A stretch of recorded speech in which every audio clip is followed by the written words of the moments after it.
Well, we're back out meadowlarking. It's a beautiful day. We've had a few days of really heavy rain, but it's a beautiful day today.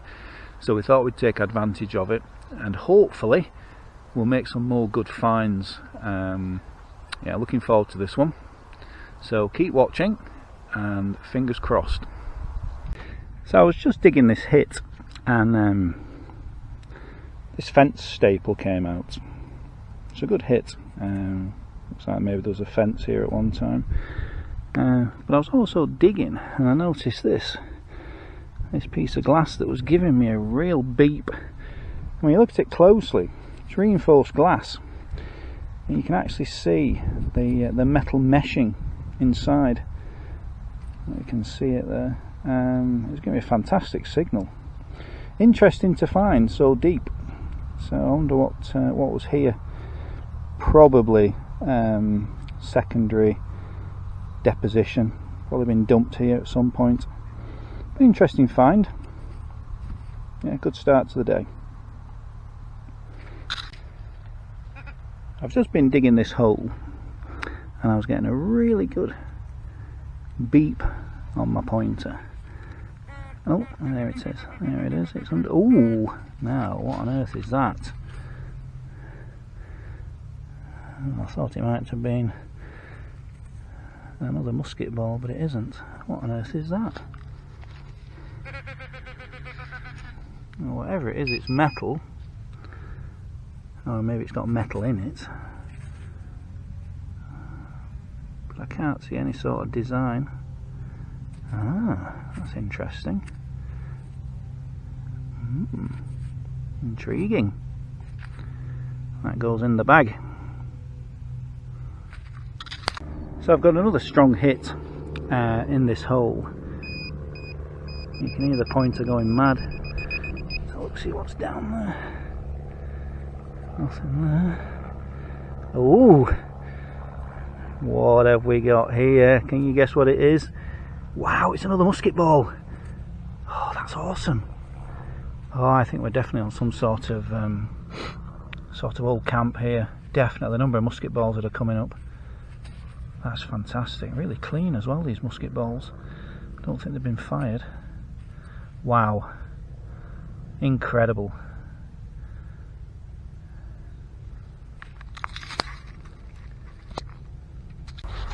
I've just been digging in this bunch of nettles.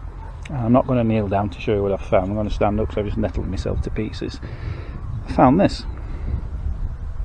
Now I think it's some sort of clasp of horse tack, and the best thing about it is it still works. How fantastic is that? I don't think it's that old, but it still works. How fantastic is that? Been in the ground quite a few years, it still works. Brilliant.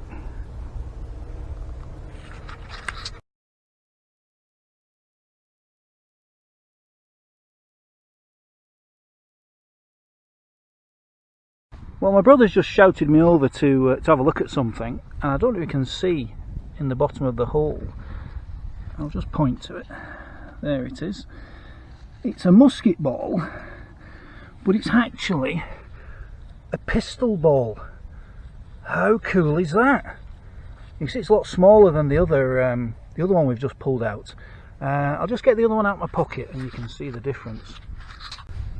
So when we put them next to each other, you can see that the pistol ball is nearly half the size of the musket ball. And if you remember, we said the musket ball was 12 bore, so the pistol ball is a lot smaller than that. What a fantastic find. Well done, big bruv.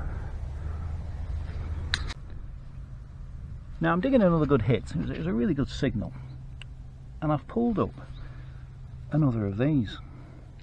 Now I've just been talking to my brother about it. It's very heavy, and we reckon it's a flattened musket ball. So I found another one. I thought it could be a flattened pistol ball. It'd be interesting to weigh them and see how they compare.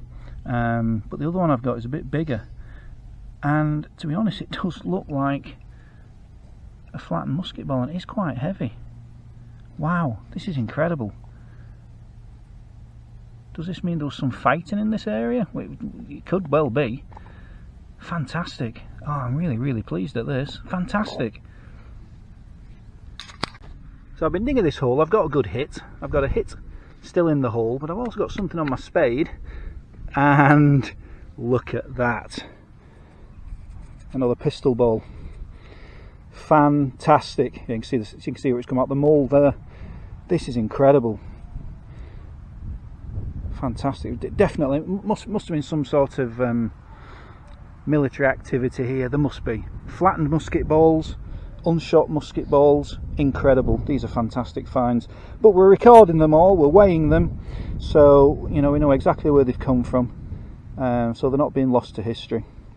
You know, we are quite being responsible and recording what we find. But these are fantastic, really exciting. I thought while we were finding lots of musket balls, I'd just have a little chat about you know, what sort of damage they do. I know we found a couple of flattened musket balls, and it's just interesting to think. Now that's a modern musket ball. It's never been fired, and it's not got the oxidation on that the other ones have. Now, a musket ball, when it was fired, is a relatively slow-moving, heavy projectile.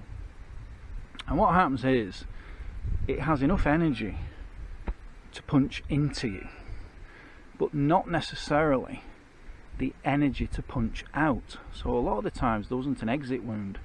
But what happens is, as it hits somebody's body, all that energy is transferred into the tissue, the muscle and the bone around it, and it flattens because it's soft lead. So it might start off that shape and possibly double in size. So what you've got then is something the size maybe that big rattling around inside you. Musket ball injuries tended to be fatal, because what happens, it hits you and it drags in all the muck on your clothes. You know, you've got a dirty jacket on that you've worn for weeks, that you've slept in, you're rolling about in a field, and it pulls all the dirty fibres into the wound. And what happens usually, if the shock and the trauma of being hit by the musket ball and the blood loss because of it didn't kill you, the secondary infections, they usually did. Now, I've been doing a bit of research, and I found out that a lot of records from the American Civil War, and it found that chest and abdominal wounds were usually fatal. The shock and the trauma of being hit and the massive damage done to your organs was enough to probably kill you outright. But stomach wounds were particularly nasty because peritonitis would set in. It would rupture your stomach, and all the contents would leak into your, your internals, and you get poisoned. They found a lot of arm and leg injuries weren't necessarily fatal, but they needed amputation. Because what happens is, if you get hit with a musket ball between your elbow and your wrist, there's not a lot of bone left between your elbow and your wrist. And if you get hit between your knee and your ankle, it would just shatter your shin bone into a million pieces. So what they tended to do was just amputate the limb in the hope of saving the person, because there's nothing else you could do. Even modern medicine would struggle to repair a shattered bone from a musket ball. Now, musket balls were notoriously inaccurate. They weren't very good, and they reckon in a mass volley of 100 muskets, you may be getting a 10% hit rate, so maybe 10 people get hit. So it wasn't very good. There's a story from the Napoleonic War of a British regiment walking to within 40 yards of the French, and the commanding officer of the British got out a glass of wine and toasted the French, and he stood there while the French shot at him, and he was still standing at the end of the volley. So that was one of the reasons they had massed ranks of soldiers firing in the hope that they actually hit something, because they were notoriously inaccurate and quite short range. If you fire a musket ball, it probably would reach to about 700 yards, but accuracy maybe out to about 20 yards. So I just wanted to just explain, we're finding all these musket balls, and they've got a history themselves, so I just thought I'd tell you a little bit about You know, what happened to these guys when they got hit with one of these things?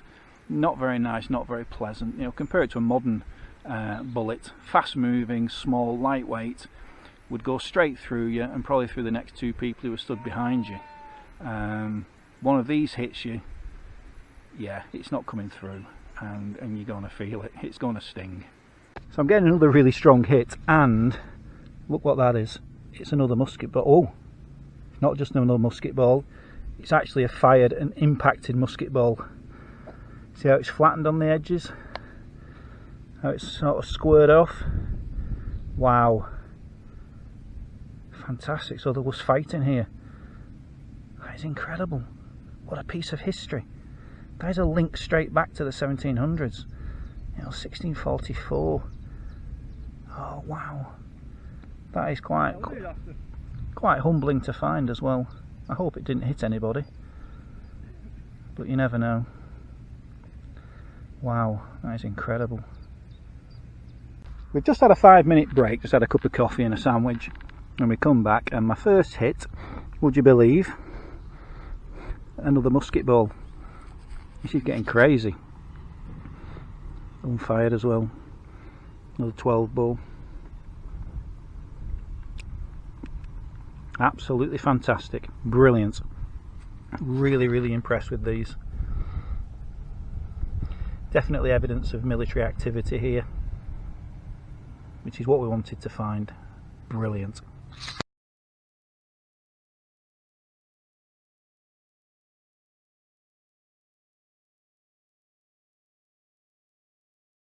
Just looking back where we've been digging, you can see the dry patches of earth where we found musket balls today. 1, 2, 3, 4, 5, 6, 7, 8, 9 different types of musket balls. Fantastic. Really good to do. Get another good hit here, and looking at the bottom of the hole, there is something. Oh, it's not a musket ball, I don't think. Oh, looks like a button, possibly. Looks green. It could be copper. Ah, that's interesting. That's an unusual find. I'll give it a wipe and we'll see what it is. I've just given this a wipe, and it just looks like a button or some sort of fastening. It looks like there's green paint on it. I need to get it home and give it a bit of a wash down, see what it is. But interesting, very interesting. I don't believe it. Well, I do believe it actually. It's another musket ball. That's double figures now. And all we're in is this small area here. Just this small area. Fantastic. Brilliant finds. Really pleased with these. Sort of confirming what we thought about, you know, what this field was used for. Brilliant. Such a beautiful day today. You know, the sky's blue, there's some clouds. You know, it's a lovely day for digging. And we're finding all these remarkable finds. And I've just dug another hole, and guess what? Another musket ball. This is incredible. This is like really, yeah, beyond what we expected. We maybe thought we'd get 1 or 2 today, but you know, not over a dozen. This is fantastic. We're sort of really getting excited now. You know, really, there's something else will turn up here. There's going to be something good. You know, there'll be something else today. So we're on the last hole of the day. We're just going to finish this one off and then wrap it up for today. There's something in here. I'm not quite sure. Something. Oh. Well, it's not a musket ball. It's a coin. Some sort of coin anyway. Wow. Now if that's not proof that we're soldiers here, I don't know what is. And it's got a design on it. Wow. This is getting better and better. Last dig of the day and we found one. We found a coin. And you know what that means? We've got to do the coin dance. Ready, bruv? Ready? There's the coin. Okay. I'll put that in my pocket. I'm going to turn the camera around And we do the coin dance. Ready? We found a coin, we found a coin, we have found a coin, and not just any coin, it's 400 years old. Woo, woo, woo. So we're just weighing these musket balls to see if there's any variation in weight, and that one's 37.07.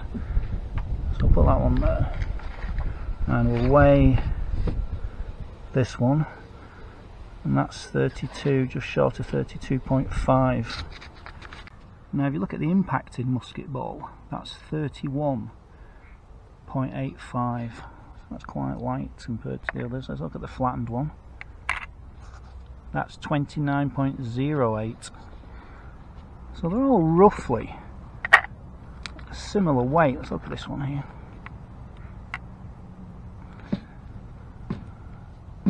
That one's 32.37. It's interesting. It is very interesting. When we look at the weight of the pistol balls, 11.8, so a third of the weight of the musket balls. Let's weigh the other one. Let's see what that one's coming in at. That looks slightly heavier. 23.66. So that's more like the flattened musket ball. Let's have a look. And that's 11.35, exactly the same. That's 11, let's look at that one. Oops. 11.83, yeah, so they're all much of a muchness. Let's try a little flat one.